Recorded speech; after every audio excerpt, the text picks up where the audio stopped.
Ici Marie-Ève Dupré. Bienvenue au balado Liberté planifiée présenté par Sidaros et Associés IG Gestion privée de patrimoine, votre cabinet en planification financière. Au fil des épisodes, Fadi Sidaros et moi parlerons finances d'une façon différente. Nous toucherons la planification de la gestion et du patrimoine, l'atténuation fiscale, la planification successorale, l'indépendance financière, la gestion de risques et encore plus. Dans l'épisode d'aujourd'hui, on va traiter de la planification successorale. Parce que la planification successorale, c'est pas juste au niveau de l'argent. Vous allez le découvrir avec Fadi Sidaros.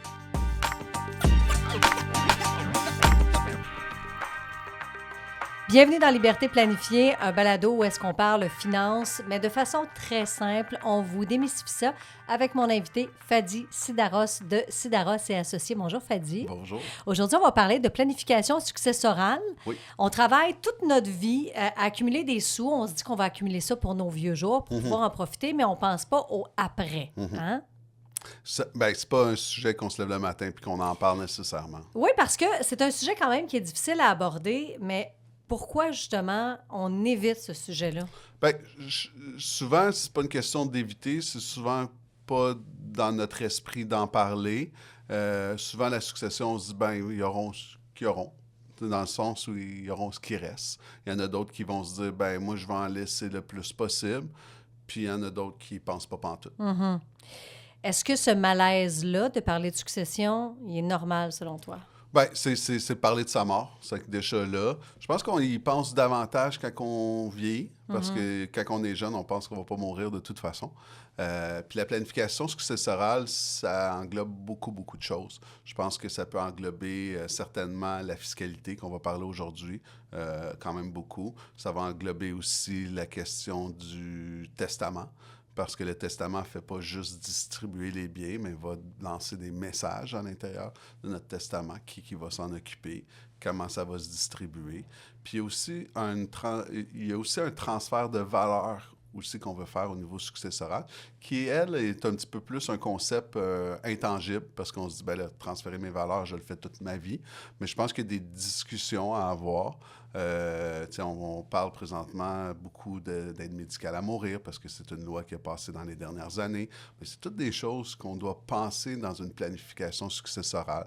L'acharnement médical, peut-être qu'on va avoir des conversations avec des personnes sur des sujets, régler des conflits qui ont été là dans le passé, puis qu'on dit, dans ma planification successorale, ça peut être dit tout simplement dire, je ne veux pas rester fâché après mon frère ou après ma sœur ou quoi que ce soit. C'est que ça va au-delà de juste l'argent. OK, donc là, on parle d'héritage financier, puis là, tu viens de dire héritage de valeur.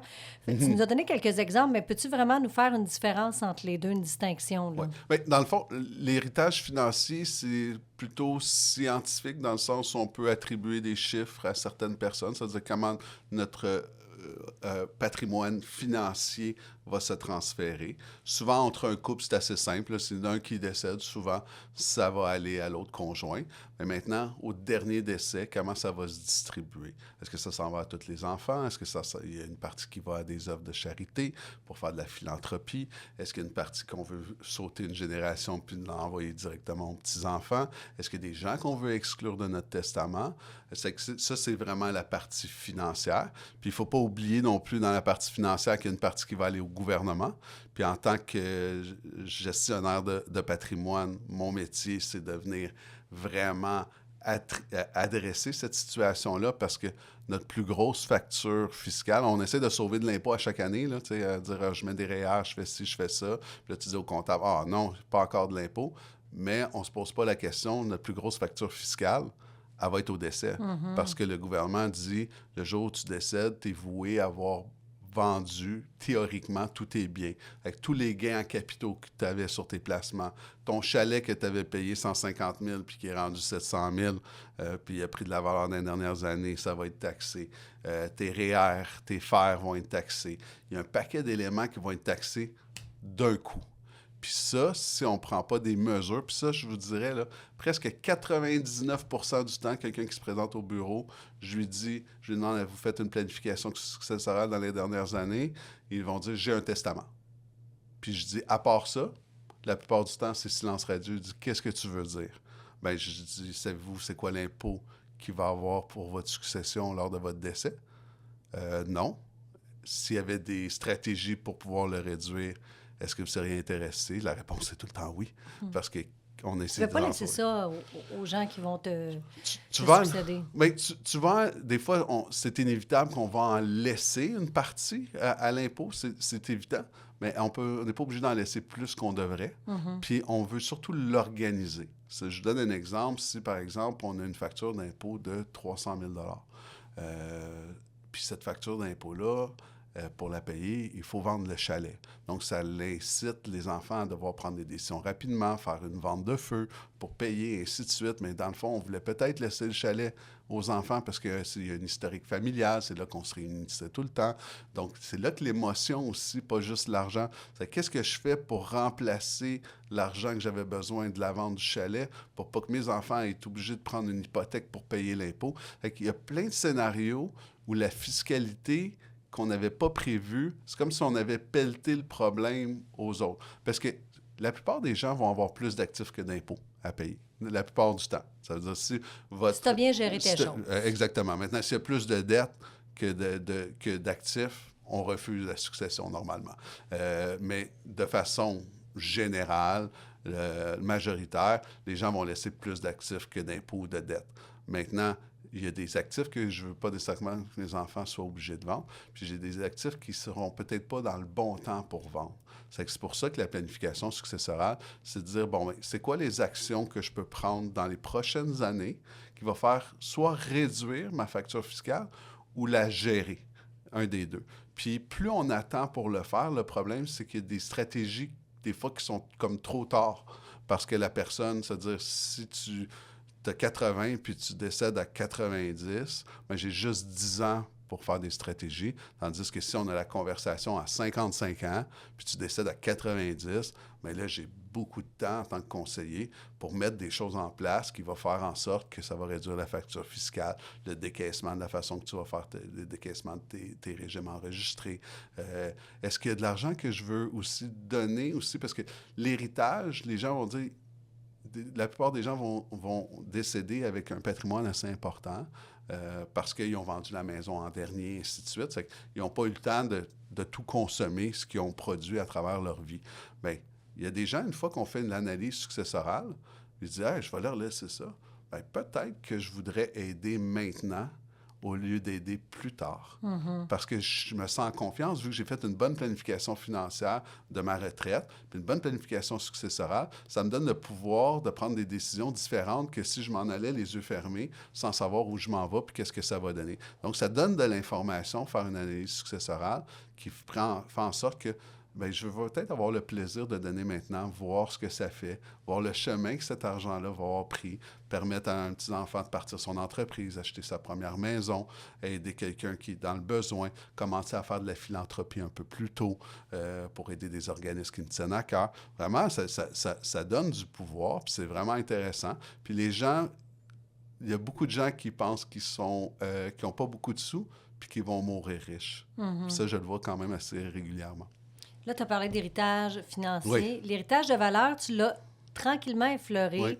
pas partir nécessairement avec une chicane ou quoi que ce soit. C'est quoi d'autre un héritage de valeur? Un héritage de valeur, je donne un exemple. Il y a des gens qui ont donné à travers leur vie à des causes. Qui ont embrassé des causes, qui ont trouvé que c'était important, que ce soit les animaux, l'environnement, la santé, les enfants. Bien, je pense que c'est important dans ton héritage, si tu as pris des bonnes habitudes de philanthropie, de partager ces habitudes-là avec tes enfants, puis de dire, regarde, quand je vais décéder, je ne veux pas vous dire quoi faire avec les sous, mais regardez, ça, c'est des causes qui me tenaient à cœur. C'est que ça, c'est un exemple d'héritage qu'on veut donner de valeur. Également, moi, je dis souvent, c'est aussi de s'assurer que nous, on a eu la chance d'accumuler une certaine richesse. Nos enfants n'ont pas nécessairement les mêmes capacités. C'est de les éduquer aussi, de se dire, regardez, vous allez recevoir un montant d'argent. Encore une fois, tu respectes l'autre, tu dis, je ne veux pas te dire quoi faire avec, mais regarde, ce montant d'argent-là, tu ne l'avais pas hier. OK? Puis, je veux te dire que, bien, si tu veux que ça continue à grandir, puis que ça soit multigénérationnel, ben j'aimerais ça te donner quelques conseils ou te dire, ben peut-être tu pourrais faire affaire avec mon conseiller, que j'ai confiance, ou toi t'en trouver un. Parce que peut-être que tu ne vois pas la nécessité de regarder tes finances différemment parce que tu n'as peut-être pas la capacité présentement, mais tu l'auras un jour. Puis c'est mieux d'apprendre les bonnes pratiques financières maintenant au lieu d'attendre. C'est que toutes des choses comme ça. Puis aussi au niveau de l'équité, l'égalité encore une fois, je parle souvent des deux concepts, bien, dépendamment de la situation de vos enfants. Je vois ça aussi avec beaucoup d'entrepreneurs. Il y a un enfant qui travaille dans la business, il y en a 3 qui ne travaillent pas dans la business. Mm-hmm. Là, je veux favoriser mon enfant qui travaille dans la business, mais au détriment des autres, parce que, dans le fond, il a bûché avec moi. Mais comment que je vais réussir à créer une équité avec les autres? C'est pas parce qu'ils n'ont pas travaillé dans la business qu'ils nécessairement, ils ne devraient pas avoir une partie du fruit de la succession qui vient de la business éventuellement. C'est qu'il y a des conversations. Il y a aussi toute la dualité du couple. On va les parler des parents. La vision de la succession de monsieur ou de madame ou d'un couple ensemble, en général, est rarement exactement la même. Mm-hmm. Souvent, qu'il y en a un qui va être plus sensible aux réalités des enfants, tandis que l'autre est un peu plus rigide au niveau de la finance. Non, ça va être comme ça. Puis, c'est d'avoir des conversations dans le couple parce que c'est des conversations qui peuvent, sans être animées, qui peuvent être émotives. Je peux te donner un exemple qui était flagrant et que je vois de plus en plus. Des parents qui, eux, ont été ensemble toute leur vie. Donc, les familles reconstituées ont vécu ça à travers leurs enfants. Mm-hmm. C'est que pour eux, c'était facile parce qu'on était à la vie et à la mort. Tant mieux si ça fonctionnait, mais ils ne comprennent pas nécessairement la réalité de la suite des choses.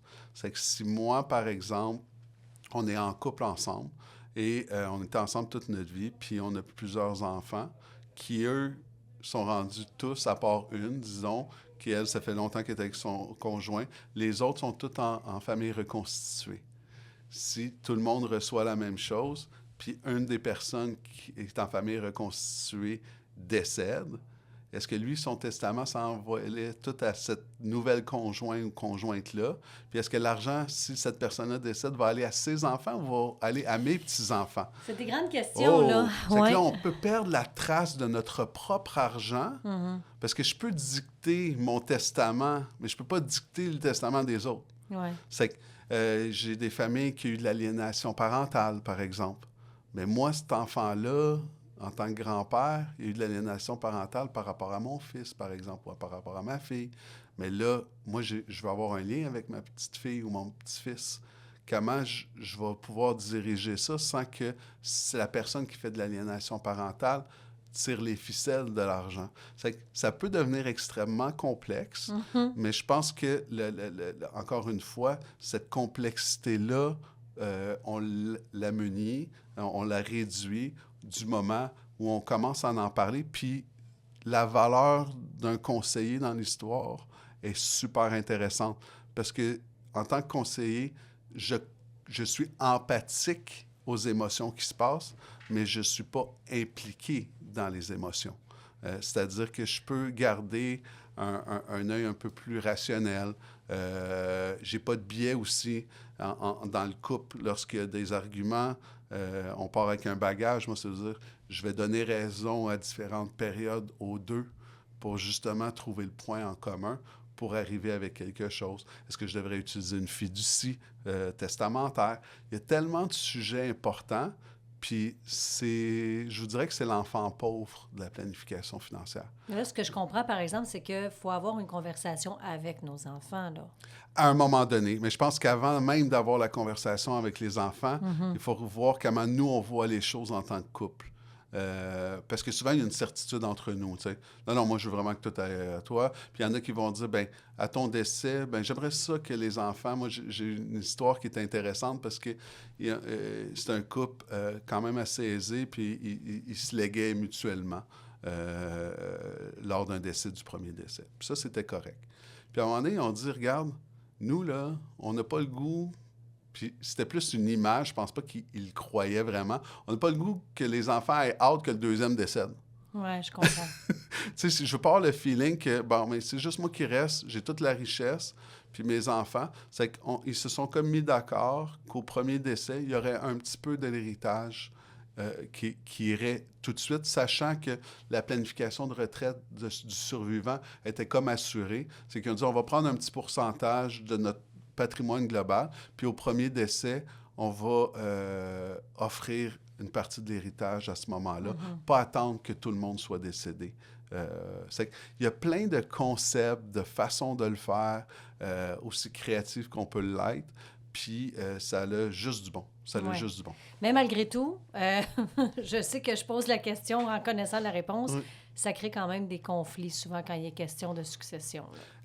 L'argent en général. Oui, c'est ça. Hein? L'argent est un spark, un allumeur d'émotions qui peut se manifester à chaque fois qu'on en parle. Maintenant, encore une fois, le Québec, où je ne veux pas faire de généralité, mais c'est pas un endroit où on parle beaucoup d'argent autour de la table la plupart du temps, et c'est un peu tabou. C'est que je pense que de façon générale, que ce soit dans l'amour et l'argent, que ce soit avec les enfants, je pense plus on parle d'argent, plus lorsqu'on en parle, ça devient une normalité et pas comme un événement en soi. Puis je pense que c'est surtout le minimum de conflit va avoir si le couple est bien aligné ensemble. Puis les enfants vont accepter. Puis je vois plus souvent qu'autrement des enfants dire « Hey, les parents, dépensez donc ce que vous avez besoin de dépenser que le contraire. » C'est que souvent, c'est les parents qui se font un peu de mauvais sang pour se dire « Ah, tu sais, comment ça va se passer ça? » Puis c'est bon qu'on le fasse parce que ça prend quelqu'un qui care, qui veut s'en occuper. C'est que souvent, ça part des parents, puis ça fait partie du transfert de valeur, de dire une fois qu'on s'est mis d'accord, on en parle avec les enfants, on se fait un petit comité familial, on a mis nos choses en place, voici le portrait global. Ça peut se faire avec le conseiller aussi, de dire « Hey, j'aimerais ça que tu viennes expliquer c'est quoi les structures qu'on a mis en place pour faciliter le transfert. » Puis aussi, ça permet, parce que les enfants deviendront vieux aussi. C'est que ce que les parents montrent comme démarche, mais les enfants risquent de le faire de façon plus proactive qu'eux l'ont fait eux-mêmes. Puis la planification successorale, c'est pas la même conversation quand on a 30 ans, où là, je suis dans le feu de l'action. Tu sais, je parle souvent de la génération sandwich. C'est quoi la génération sandwich? Bien, c'est des gens qui ont probablement entre 35 puis 55 ans. C'est-à-dire qu'on a des enfants qui sont dépendants de nous, puis nos parents commencent, plus on avance dans l'âge, vers le 55, d'avoir des parents qui aussi dépendent en partie de nous. Peut-être pas financièrement, émotivement, au niveau opérationnel aussi. C'est que nous, on est le jambon dans le milieu. Puis de ce sandwich-là, c'est que notre niveau d'importance dans l'équation est encore plus grand. C'est que la planification successorale, c'est pas quelque chose de sporadique. On la fait à différents âges, puis elle va prendre une mouture ou une stratégie différente dépendamment de notre âge. Encore une fois, on le dit, le temps en investissement, c'est notre meilleur ami ou notre pire ennemi. Fait que plus on fait les choses tôt, plus on peut mettre des choses en place. Mais je dirais que si j'avais à choisir un âge, là, ou dire, OK, bon, il faut vraiment que je regarde ça au niveau vraiment de la pure planification successorale, souvent autour de 50 ans, c'est vraiment un sweet spot. Pourquoi? Parce que je sois dans mon pic ou fin de carrière, il me reste une dizaine d'années, une quinzaine d'années, j'en ai plus derrière que devant moi au niveau de ma carrière, donc j'ai des meilleures assises, les hypothèques souvent sont rendues plus basses, je connais un peu plus, mes enfants sont à peu près autonomes, et aussi, je suis capable de me projeter dans le temps. Très difficile de quelqu'un de 25 ans de se projeter à la retraite. Ben, tu sais, quand j'ai 50 ans, je suis capable de me projeter. Ouais. J'ai des questions que je veux avoir des réponses. En vieillissant, on s'aperçoit que le temps passe vite. Si le temps passe vite, on sait qu'à 50, mais on n'est peut-être pas proche de la mort, mais ça fait partie d'un horizon visuel concret. Disons, on voit nos parents vieillir, donc on est capable de faire des liens.